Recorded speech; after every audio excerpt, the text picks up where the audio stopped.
उज़ैर अलैहिस्सलाम अंबियाए किराम की जमात में एक करीम और अजीम नबी थे। अल्लाह ताला ने उन्हें एक बस्ती की तरफ चलने का हुक्म दिया। वहां पहुंचे तो बस्ती वीरान थी, बेआबाद थी। अब ये हैरान हुए कि मुझे यहाँ किस लिए भेजा गया। ऐसे में ख्याल आया अल्लाह ताला इस मुर्दा बस्ती को कैसे जिंदा फरमाएंगे। ये ख्याल ताज्जुब के तौर पर था। अल्लाह ताला सूरतुल बकरा आयत 259 में फरमाते हैं, या उस शख्स की मानिंद के जिसका गुजर उस बस्ती पर हुआ जो छत के बल औंधी पड़ी हुई थी। वो कहने लगा कि उसकी मौत के बाद अल्लाह ताला उसे कैसे जिंदा करेगा। तो अल्लाह ताला ने उसे भी मौत दे दी 100 साल के लिए। फिर उसे उठाया, पूछा तुझ पर कितनी मुद्दत गुजरी। कहने लगा एक दिन या दिन का कुछ हिस्सा। अल्लाह ताला ने फरमाया तू 100 साल तक ठहरा रहा। फिर अब तू अपने खाने पीने को देख कि ये बिल्कुल खराब नहीं हुआ, और अपने गधे को भी देख, हम तुझे लोगों के लिए एक निशानी बना रहे हैं। तू देख कि हम हड्डियों को किस तरह जोड़ते हैं, फिर उन पर गोश्त चढ़ाते हैं। जब ये सब जाहिर हो चुका तो कहने लगा मैं जानता हूं अल्लाह ताला हर चीज पर कादिर है। अल्लाह ताला ने नींद की हालत में उज़ैर अलैहिस्सलाम की रूह कब्ज की थी, इसलिए उन्होंने जवाब देते वक्त समझा कि शायद वो सो रहे हैं।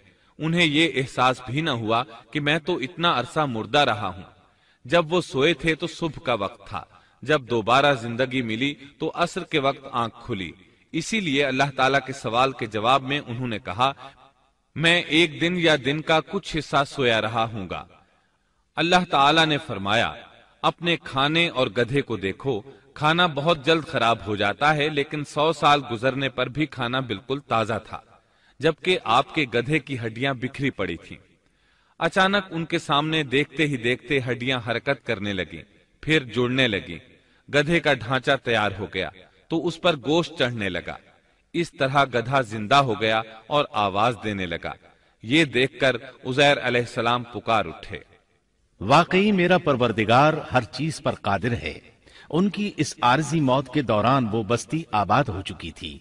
उज़ैर अलैहिस्सलाम ने उनसे पूछा क्या तुम लोग उज़ैर को जानते हो। उन्होंने कहा जी हां, उन्हें फौत हुए 100 साल से जायद अरसा बीत चुका है। तब उज़ैर अलैहिस्सलाम ने उन्हें बताया मैं ही उज़ैर हूं।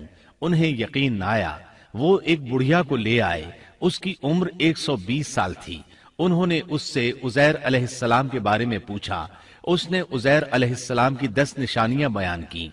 वो सामने खड़े उज़ैर अलैहिस्सलाम को देख रहे थे। तब उन्हें यकीन आया।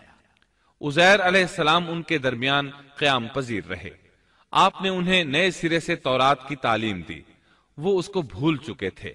बस्ती वाले उनसे बहुत मुतासिर हो गए, उनकी ताजीम करने लगे। इस अजीम मोजज़े की वजह से रफ्ता रफ्ता वो उन्हें अल्लाह का बेटा तसव्वुर करने लगे।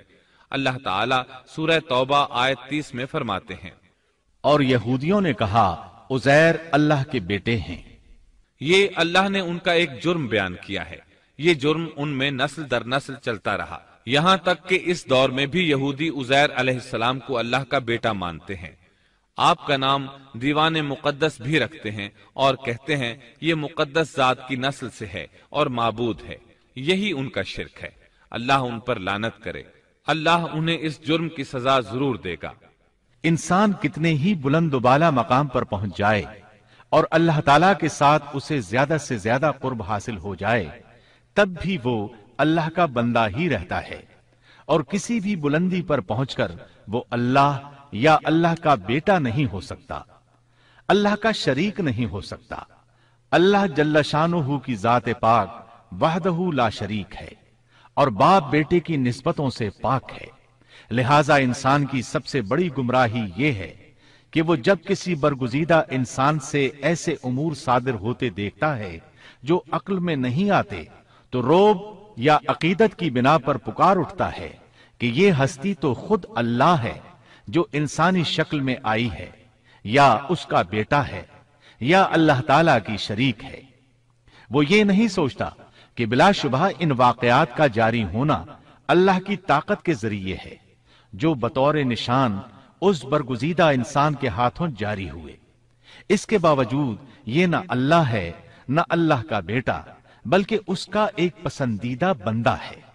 اور یہ امور اللہ تعالیٰ کے خاص قوانین کے تحت صرف اس کی تائید اور اس کی صداقت کے لیے ظاہر ہوتے ہیں، ورنہ وہ بھی اللہ تعالیٰ کے آگے اسی طرح مجبور ہے جس طرح دوسری مخلوق۔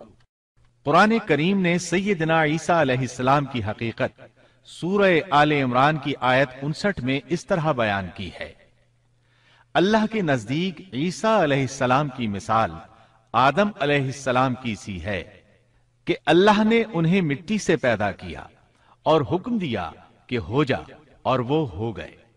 مطلب یہ کہ اللہ کا بیٹا اگر کسی کو کہا جا سکتا تو آدم علیہ السلام کو کہا جانا چاہیے تھا، لہذا کسی نبی کے بارے میں یہ عقیدہ رکھنا کہ وہ اللہ کا بیٹا ہے بالکل فضول اور باطل ہے۔